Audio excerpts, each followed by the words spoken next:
Good afternoon. Welcome to another edition of the Madison View. My name is Ralph Scott.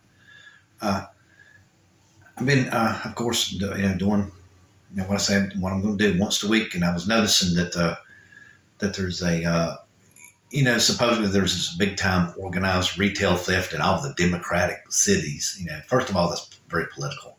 I mean, that would be my first clue. Only blaming the Democrats for a problem. All the shoplifting, organized shoplifting that goes on in Chicago and New York and all that stuff.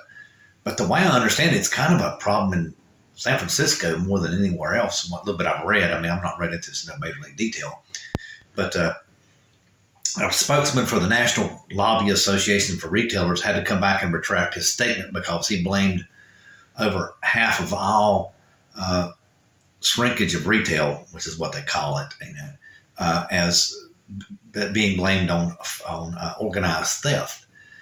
Okay, so basically, from what everybody's implying, Fox News, that should be your first clue. First of all, saying it's only in Democratic cities, and second of all, Fox News is the one that's talking about it all the time. Claimed that it's on a dramatic rise since Joe Biden has taken office, and only the Democrats are the problem. But I read into this problem, and this has been going on since the 80s. Okay, this is not something that is a new problem. It's been around for a while. It's not, and everybody acts like it's, of course, Fox News is trying to make it like it's the world's coming to an end. But, again, that's just Fox News. I mean, I personally think they should get their FCC license pulled because they're a propaganda station. They no longer report the facts, because if they were reporting the facts, they would say that this is a problem that's been around since the 80s. Yes, it has increased, and yes, there are places where it is more a problem than other places. And even the retail companies themselves are in on this. Target, closed the store in New York City, right? Right, they said because of theft, and then they moved just 2 blocks down from where they were at. So if they was having such a theft problem, then why did they only move 2 blocks down? Why didn't they just move totally out of that area? So I mean, from what I've read and everything, I'm not trying to downplay that there isn't a problem, but there has been since the 80s. This is nothing new. Okay, I remember a kid growing up back in the 70s. The mafia would hijack retail trucks. They would stick a gun to the driver's head, and in one of the stores they did it. I mean, a long time ago. I can't remember the name right off the top of my head. Some store, I can't remember, just some retail outfit was just starting. And we got it in my city. It was one of the first cities to get it. I can't remember the name of it right off the top of my head. But they were, that basically what caused that store to go out of business is they were hijacking the truck drivers. They would, come in with the truck and grab a hold of the trailer and take off with the merchandise, and sell it. I reckon at flea markets or other retail locations. I don't know what they were doing with it, but I mean, this is not something that's new, and it's actually done on a little bit larger scale back in the 70s than what people realize. But overall, the retail shoplifting in the United States has actually dropped. I think they said 17%. As some of the articles I read, this is not, like I said, again, this is not a new problem, and they make it sound like that, that only Donald Trump is their savior, making this guy into cult leader big time. I mean, I just don't understand this at all. I mean, I just do not understand this at all. I don't see how the Republican Party has all the answers to every question that ever come across the United States' table, that need to be solved. I just don't. I don't know. It just baffles me because any business leader with any experience will tell you need somewhat of a diversification of opinion, if not a full diversification of opinion, to really come out with a good solution to the problem, because you need to see each the positive and the negative of a solution, as well as the solution, just the positive of it, because it's pretty much just like the Japanese say about feng shui, feng shui, that the positive and the negative has to be balanced. The yin and the yang has to be balanced. You can't have a perfect solution. All you can do is, like I told you in a previous video, you have to take the arguments from the extreme left and the arguments from the extreme right and put them together to where the positive and the negative outcome will take care of a problem to a certain extent. It's never going to fully solve it. I think that's where a lot of people just don't really understand. We're never going to fully resolve every problem that you can think of, okay? There will always be something, because of the way we have to put the thing together, that'll still be left behind. Or the solution to the problem will bring up something else that we didn't see before. You know what I'm saying? We're men and women, and we're human beings, and we don't do anything perfect, and it takes time for us to iron out our problems. But as long as we keep on going with a democracy and don't go with this one-sided Republican point of view, we need a diversified opinions in our capital and in the decision makers of this country to bring this country back bring this country into the future, would be a really bad way to say it. Instead of trying to reverse everything and go back to the 60s where we had Jim Crow's laws. I mean, that's basically what that great replacement theory is. It's saying that the white is losing the majority and they're scared to death.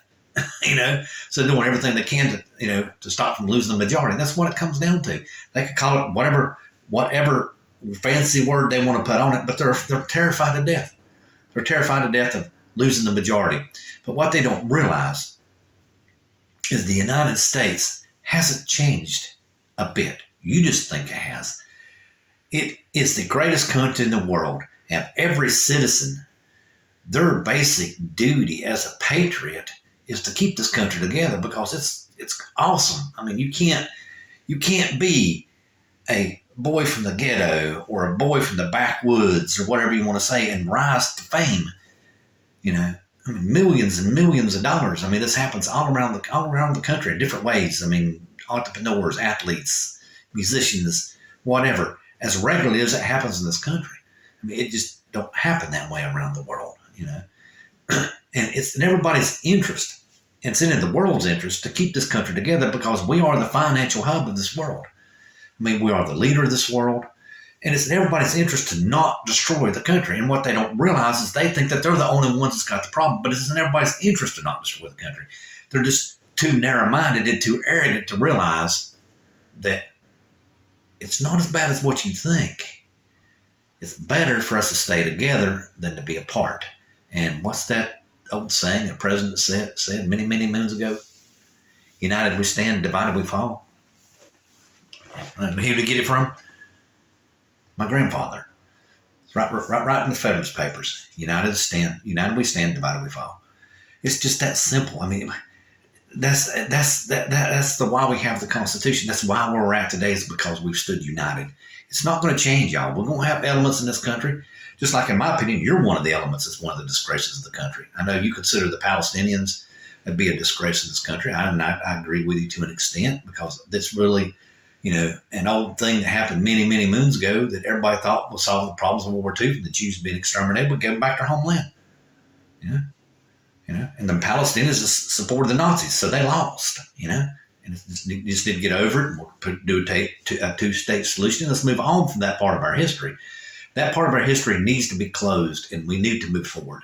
And we need to go to what I would consider a more modern society is basically war will become so unthinkable, however how you want to put it, that everybody would look at, our children, our grandchildren, our great-grandchildren would look at each other and go, oh, did you see in a history class today that had a war?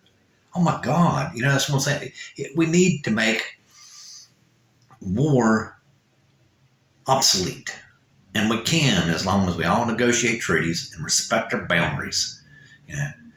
War could be obsolete. The religious right's worried about sin and everything. And let me tell you, the biggest sin you can do against yourself and mankind, period, is war. So if they're worried about sin, which is what Mike Johnson says, is this country is so depraved, I think that's how he puts it. He basically says the United States is going to hell and he's the only one that can fix it. But you're so worried about that. When do you stop a war? We got Putin starting a war. We got the Hamas starting wars, and we got Muslim extremists out there that want to conquer Spain.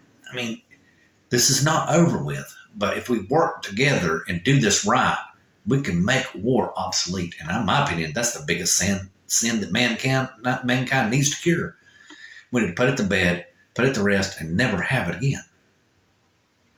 But anyway, let me go into the some of the environmental stuff. I was reading that Bill Gates is one of the people that thinks that we need to do something besides, just planting trees. It's not going to fix everything, and he's into the big time air capture thing, and I read about that, how expensive it is just to do one plant, I mean, in my opinion, the way I look at our climate problem is we need to take the point of view is that we're all ants, okay? And the earth is our colony, okay? If we all work together, we can cure global warming probably within 10 years, is what I personally think.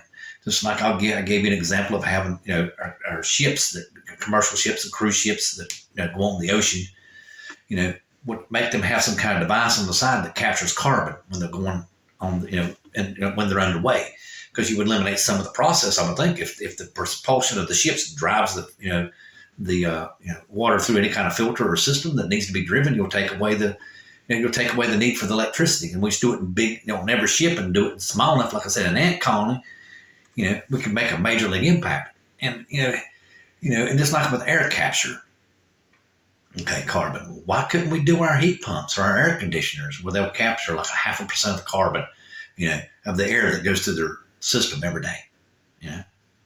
Make that kind of, impact, and from all 190,000 or whatever, 200 million or whatever, 1 million 100 million homes, and whatever, 2 or 4 or 7 billion or million businesses or whatever, whatever structures we have out there, 1 billion or 900 million heat pumps that we have in this country. If every one of them captured 0.5% of carbon, we would take some serious carbon out of the air. Everybody looks at these big grandiose, schemes and solutions to the problem. Well, like I said, we just have to look at it like we're ants, and the earth is our colony, and we all do it together. I think the problem will be solved, and I think it would be done so at a very small fraction of the cost. I mean, we give homeowners a tax credit for say $500. If it increases the cost of the heat pump by $500, give them the cost of the heat pump. But like I said, I'm a firm believer that air is our most precious commodity. Without it, you will die. Good night.